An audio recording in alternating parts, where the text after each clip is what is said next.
Good morning students. आज हम हिंदी पाठ्य पुस्तक में पाठ 5 पढ़ेंगे।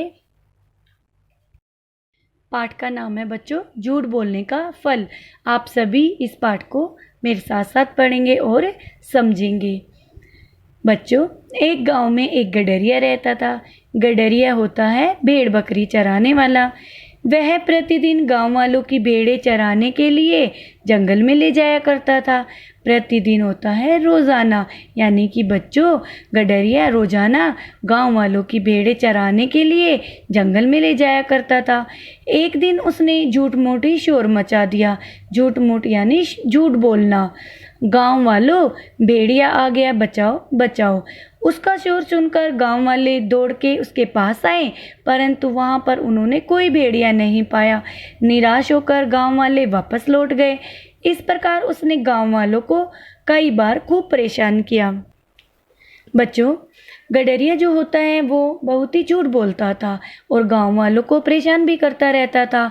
और ऐसे ही झूठ बोलकर वो कह देता कि भेड़िया आ गया, बचाओ बचाओ। लेकिन उसकी आवाज़ सुनकर गांव वाले अपना सारा काम छोड़ के उसको बचाने के लिए, उसकी मदद के लिए वहां आ जाते।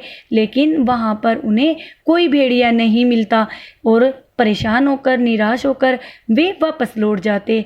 इस प्रकार उसने, गडरिये ने गांव वालों को खूब परेशान किया, खूब तंग किया। एक दिन जंगल में सचमुच यानी वास्तव में भेड़िया आ गया। गडरिया जोर जोर से चिल्लाया, भेड़िया आ गया। गांव वाले उस दिन नहीं आए। सबने सोचा यह तो प्रतिदिन झूठ बोलता है, आज नहीं जाएंगे। अंत में भेड़िए ने गडरिये को मारकर खा लिया। बच्चों, सचमुच का मतलब होता है वास्तव में और अंत में होता है आखिर में। तो एक दिन वास्तव में भेड़िया आ जाता है और गडरिया तो रोज की तरह चिल्लाता है जोर जोर से कि भेड़िया आ गया, बचाओ बचाओ। लेकिन गांव वालों ने उसकी आवाज़ सुनकर भी उसकी मदद नहीं की, क्योंकि गांव वालों ने सोचा कि यह तो रोज ही झूठ बोलता है, आज हम इसकी बात सुन के इसको बचाने के लिए नहीं जाएंगे। लेकिन उस दिन तो सचमुच में भेड़िया आ गया था। उस दिन तो गडरिया बिल्कुल भी झूठ नहीं बोल रहा था, लेकिन उसकी झूठ के कारण गांव वालों ने उसकी बात पे विश्वास नहीं किया और किसी ने उसकी मदद नहीं की और भेड़िए ने गडरिये को मारकर खा लिया। तो बच्चों, सच है, झूठ बोलने के कारण ही गडरिये को अपने प्राणों की बलि देनी पड़ी। उसकी झूठ के कारण ही उसकी जान चली गई। अगर गडरिया झूठ नहीं बोलता तो गांव वाले भी उसकी बात सुनकर उसकी सहायता के लिए आते, उसको भेड़िए से बचा लेते। तो बच्चों, इस कहानी से हमें क्या शिक्षा मिलती है? इस कहानी से हमें यह शिक्षा मिलती है कि हमें कभी भी झूठ नहीं बोलना चाहिए और बिना कारण ही किसी को परेशान नहीं करना चाहिए, किसी को तंग नहीं करना चाहिए।